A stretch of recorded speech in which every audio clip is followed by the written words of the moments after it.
Hello. Mr. Zakir, this is Aurora Vivek. Being a Hindu, over here, I'm not over here to put any controversy, but I have a question. Aham Brahma, Aham Vishnu, Aham Mahesh, that was called by someone of my very good friend. Eventually, he was telling us about Quran and Bible. But what my question is, I have got just 4 questions to ask to you. Number 1. Most important question first. Okay, if there is time, we would definitely permit you another No question. issues, no issues. Because if everyone asks 2-3 questions, if I as a coordinator allow, I think we are not being fair to the other questioners. Fine, I got your point. Just one question. As though, Mr. Zakir, you were talking about Genesis version and everything, I just have a put one question. If you are making a comparison between the Quran and Bible, why not a comparison between the Vedas, the Quran, and the Bible? They are versatile in each every manner. One each eventually is cooperated with each other. God, the Almighty, is one. Rather, it called be as a Allah, it's called by Bhagwan or Jesus. Why not make it sure? All of the people should say, why not only one? Brother asked a very good question, very important question, very practical question. When I'm making comparison between Quran and the Bible, why not make comparison between Quran, Bible, Veda, etc.? And he said that why don't you follow all? And that is what I tell the people, that's what the Quran says. Come to common terms as between us and you. Brother, what I tell every human being, any, whether it be a Hindu, Christian, Muslim, Jew, Sikh, Parsi, no problem. I tell them a simple thing which everyone will agree. At least agree that one scripture is the word of God. No one would mind doing that. The Hindu would say, okay, fine, Veda is the word of God. Christian will say, Bible is the word of God. Muslim will say, Quran is the word of God. The Sikh, he will say, my Granth is the word of God. The Parsi, he will say that my Avesta is the word of God. No problem. Now, put all these scriptures together. What is common? Let us agree to follow that. What is not common? We can discuss that tomorrow. Correct? I only ask them one thing. What is common in all these scriptures? Let us agree to follow. Because Sorry to interrupt you, sir. Sorry to interrupt you. Brother, please let me complete the answer. And Please, after Mr. I finish the answer, what you want you can say. Maybe what you want to ask, I will give in the answer. Correct? I go in stepwise. Right, sir. The mathematical, if you want to solve a problem, if I directly give you the answer, you won't understand. I have to go stepwise. 1, 2, 3, 4. Fine? Exactly. So my only request is, what is common in all the scriptures, let us follow. What is not common, we'll discuss later on. Fine? Now, common in all the scripture is that God is one. So let us believe God is one. Ved says that God is one. Didn't I say that? Ikkam evidityam. God is only one without a second. Bible says that. Gospel of Mark, chapter number 12, verse number 29. Book of Deuteronomy, chapter number 6, verse number 4. Shema Israel, O Adnai Harnai Chad. Hear, O Israel, the Lord, our God is one. The Jews say that, the Christians say that. Quran says, Kul Wallahu Ahad. Say there's God one and only. So where does this Trinity come in between? Where does this Brahma, Vishnu and Shiva come in between? Where? I didn't believe in that. Brother, let me complete. There is no Brahma mentioned in the Quran. There is no Shiva mentioned in the Quran. There is no Jesus mentioned in the Quran that he is God. It's mentioned in the Quran, he is a messenger of God. The Bible also doesn't say that Jesus is God. It is the false reading of the Christians. So how come you are saying that it doesn't matter whether Allah, Jesus? It matters. The Quran says,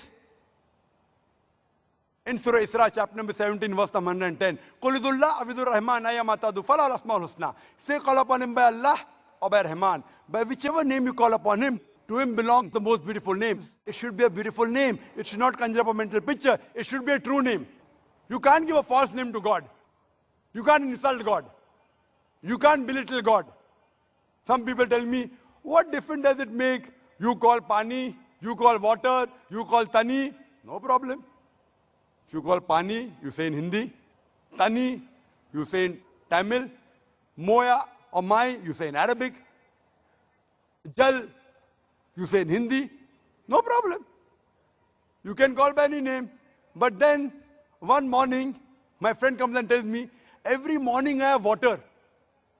But after I have water, the doctor told me I have a lot of water. But I start vomiting.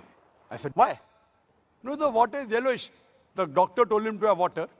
He has every morning 1 glass of water. The water is yellowish. Yellowish. Yellowish. Then I realized what he's talking is not water, it is urine. You can't call urine as water. The definition of water, you can call Tani, you can call water, you can say Rahman, you can say Rahim, you can say Kareem, you can say Rab. But you can't call God as man. You can't call God as insan. Therefore, you can't call water as urine. And the touchstone for theology is Surah Ikhlas, chapter number 112, verse number 1 to 4. What I mentioned in Surah Ikhlas. So what I'm going to tell, that what is different, keep it aside. Nowhere does the Qur'an say that Jesus is God. Nowhere does the Qur'an say Mahesh is God. So keep Mahesh out. Yes, if you say Brahma, Brahma is a Sanskrit word which is known as a creator God. So if you say creator, I've got no problem. If you say God is a creator, I've got no problem. Because Quran says that God is Khalik, creator. But then you say this creator has got 4 heads. He has got 4 hands. Then you're giving an image to God. You're going against Veda. Na tasya patimasti. Of that God there is no image. I do believe So call him creator. But you say that creator is a man, then he's not God. I do have an He should apology. be the creator. So same way, brother, if you see my video cassette, similarities between Islam and Hinduism, inshallah, most of the queries will be answered. Hope that answers the question. I do apologize. What I was specifically want to say to you, Mr. Zakir, I do not want to get into controversy over here. My thing is this, Mr. Zakir was telling appropriately right what exactly was over here the people is wanting. What I wanted to know, basically, exactly what the speeches he is providing to us, we are over to listen him. Exactly the Renaissance, the creator of the world, rather it should be counted as Allah, Bhagwan, or the Jesus, should not be created in self. It has to be materialized with differentiations. Thank you. Brother, if you had heard my answer, you call him Allah, I've got no problem. You call him Bhagwan. As long as what is the meaning of Bhagwan? According to Rajnish, Bhagwan means something else. I don't know whether you know. According to Rajnish, what definition Rajnish gave, then I cannot believe God is Bhagwan. So what we have to realize, we have to believe in the concept of the Almighty, the Creator, the Maker. If you know that concept, and the word should be chosen correct. It should not be a wrong word.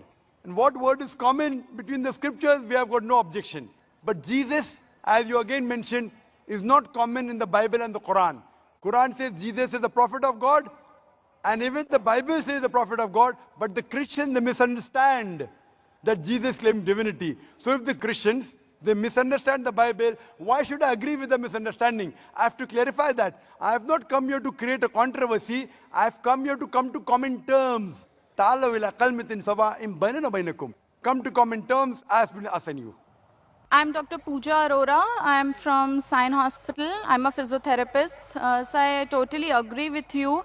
Just a small question. When Muhammad Prophet attained his prophethood, and as you said, he was a common man before he attained prophethood. By that time, is it that Quran, which is the word of God, has enlightened only Muslims? Because God can't be partial. So what was the rest of the world doing when Muhammad Prophet was enlightening a small sect of people? And is it that such a long time is being taken for the rest of the sector of society to just get enlightened to this word of God? And how many years would the non-Muslims, like Hindus, would, I totally agree with you, it has to be a concept. Hindus are believing idols, pictures, or Ram, Bhagwan, whatever, but it is a concept. and they have to be enlightened about it, that it is one. Hinduism also follows an almighty, which is a power, a divine power, but unfortunately it is being given in various forms. So this enlightenment, if Quran helps a Hindu to know this enlightenment, it is fabulous. Sister asked a very good question and a very important question. She said that if Quran is such a great book, if it's the word of Almighty God, then why, when it came to Prophet Muhammad, it was only meant for that small group, Arabs of that time, only Muslim. Why not for the full world? How long will it take? Sister, the Quran was never revealed only for the Muslims or for the Arabs. The Quran was revealed for the whole of humanity.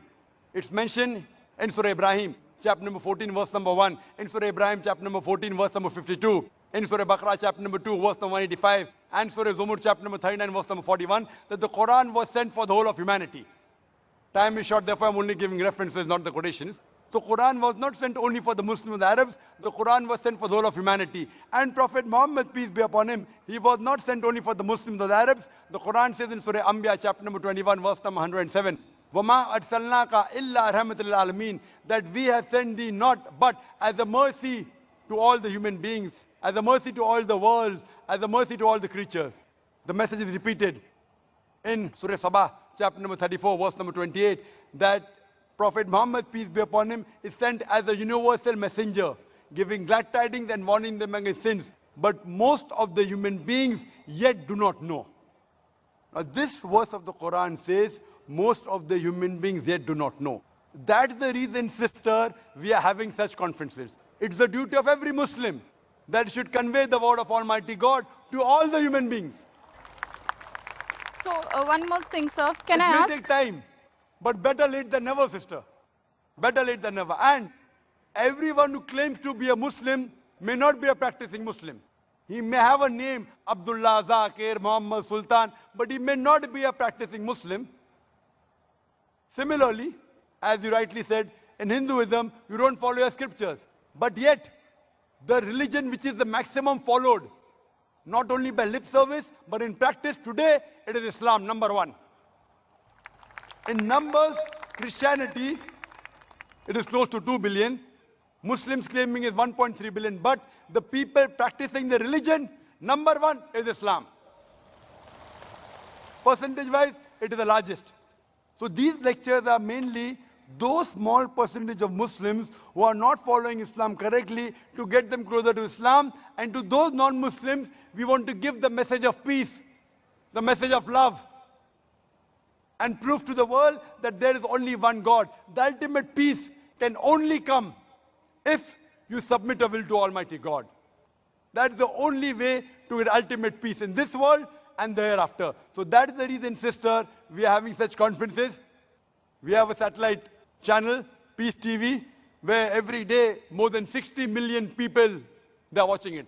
So at least on the day of judgment, we can give shahada to Allah subhanahu wa ta'ala. Ya Rab, we did our best, whatever we could. We at least gave the message every day at least to 60 million people. And today, the message has even reached you, sister.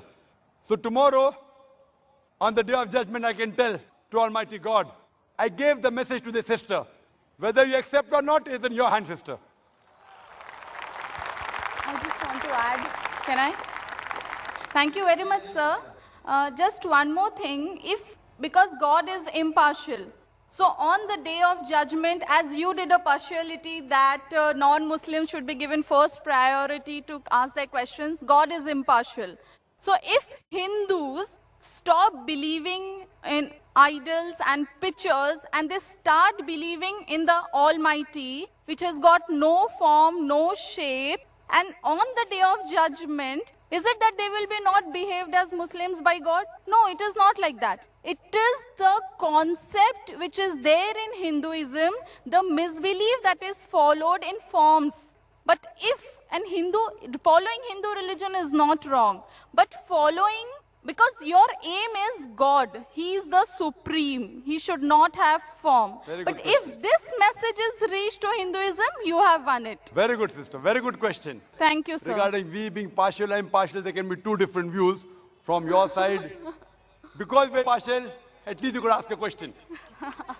If I wasn't partial, I couldn't tell to Allah subhanahu wa ta'ala, I gave you the message directly, one to one. You know? So He doesn't believe. So what we have to realize, sister, but why we are partial? We are partial to be impartial. Because the others have got the message. If not 100%, 90%. You all have got less. So we are partial to be impartial. Right, sir. So what we need Now coming back to your question, sister. Yes, It's sir. a very good question. That if the Hindus believe in one God, do not believe in idol, do not believe in images, do not believe in statues, on the day of judgment, won't we be Muslims? Correct. You are following part of Islam. Correct. If you read the Hindu scriptures further, the Hindu scriptures say there is another messenger to come. And the coming of Prophet Muhammad, peace be upon him, has been prophesied in various places. He's prophesied in Bhavishya Purana, Parva 3, Khanda 3, Adhyay 3, Shloka 5 to 8. He's prophesied in Bhavishya Purana, Parva 3, Khanda 3, Adhyay 3, Shlokas 10 to 27. He's prophesied in the Atharva Ved, chapter number 21, verse number 6. Atharva Ved, chapter number 21, verse number 7. He's prophesied in several places. He is mentioned by name no less than 100 times as Muhammad in the Hindu scriptures. Right, Time sir. doesn't permit me to mention all the references. There is mention of a Kalki avatar in Kalki Purana, chapter number 2, verse number 4, 5, 7, 9, 11, and 15. It says that there is another avatar to come, Kalki avatar, whose father's name shall be the servant of God, Vishnu Yash, translated to Arabic as Abdullah, which was the name of the father of Muhammad sallallahu alaihi wasallam. The mother's name of this Kalki avatar would be Sumati. That means peace and serenity, which is Amina in Arabic, which was the name of Prophet Muhammad sallallahu alaihi wasallam, mother. This person will be born on the 12th day of Madhav, the 12th Rabbi Awal. That is the Prophet Muhammad sallallahu alaihi wasallam born. He'll have 4 companions, and we know the first 4 Khulfa Rashidin. It says that he will be born in a place which is peaceful in Makkah. He'll be born in a house of the chief of Makkah, that is the Quraysh tribe. It says that he will go northwards from a cave and come back. And Prophet Muhammad sallallahu alaihi wasallam went from Makkah to Medina and came back. On and on, talking about Kalki Avatar. So you believe in one part, La ilaha illallah. You also have to Muhammadan believe in Rasulullah. Muhammad Rasulullah. Thank you, sir. Thank you. And if you do this, you keep your name, whatever your name was, whether Preeti, whatever name, sister. What is the name, sister? Puja. Puja. You keep your name. Don't change your name. But indeed, you will be a Muslim. Changing your name is not required. So the concept, With concept of one God, no statue, no images, last final messenger, Prophet Muhammad, inshallah on the day of judgment, you will go to heaven with your name Puja.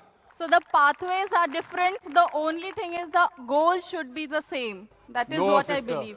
For the goal, pathways are different. If both the different pathways go to the same goal, they it is meet fine. at the same goal. Yes, sir. That is what I want to say. All the roads don't lead to Rome, sister. Fine? You may think it will lead. So if you think falsely, I have to correct you. I don't can- believe. No, sir. No, sir. sister, if you say you're a Hindu, by Yeah. definition, Yeah. Hindu is a person who lives in India. No, sir. It's not like that. Sister, Hindu is a geographical definition. You don't know, I know. I'm a Hindu by geographical definition. I'm a Hindu. Geographically, sister, the word Hindu was first used by the Arabs. There are many Arabs here. They call me Hindi when I go there. Hindi, Hindi. They tell I'm a Hindu. The word Hindu was first used by the Arabs when they came to India. It was also used by the Persians to describe the people who lived in India. So geographically I'm a Hindu, but if you tell me religiously, Hindu is a misnomer. Swami Vivekananda said the right term is a Vedantist. You should follow the Vedas. So as far as you follow the right things in the Veda, believe in one God and believing in Prophet Muhammad sallallahu alaihi wasallam, by deed you are a Muslim. So the religion can't be powerful. The It is. ultimate power is Allah. Correct. Right? I agree Ultimate with you. power is God. And the You religion are- of God, and the religion of God is the ultimate religion. So the There's religion only of one God religion. is not Islam. The religion of God is not Islam, isn't Islam, it? if Islam is the Arabic word which is hurting you, you keep Islam aside. No. No. It's not hurting me. I'm telling it's you, not sister. hurting me. If it's not hurting you, nobody. No, sir. It is a Pak word in itself. How it can hurt anybody? At least not an educated girl. MashaAllah, you're an educated girl, sister. Thank you so much. Thank you, sir. Sister, Islam means submitting your will to God. So if Islam is a problem, keep Islam aside, but submit your will to God. Allah says in the Quran in Surah Al-Imran chapter 3 verse number 19, Inna Dina Indallahi Islam. The only religion, the only way of life accepted in the sight of Allah is submitting our will to Almighty God.